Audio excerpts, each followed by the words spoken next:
కొంతమందిని చూస్తే వాళ్ళిచ్చే బిల్డప్లకి నవ్వాలో అసలు దేంతో నవ్వాలో అర్థం కాదు. నోటితో నవ్వాలా ఇంకా దేంతో నవ్వాలా అనేది క్వశ్చన్ మార్క్ అవుతూ ఉంటుందన్నమాట. అలా ఉంటుంది.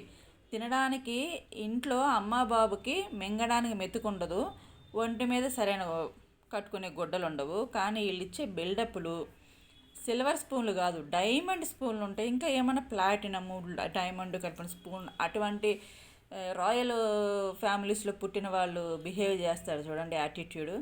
అంత యాటిట్యూడ్ ఉంటుంది. కొంపలో మాత్రం తినడానికి కూడా 3 పూట్ల కాదు, ఒక పూట తినడానికి కూడా తిండి ఉండదు. ఇటువంటి కల్చర్ మధ్య అది చూస్తూ ఉంటే మనసుకు చాలా కష్టంగా, ఇరిటేషన్గా, బాధగా ఉంటుంది.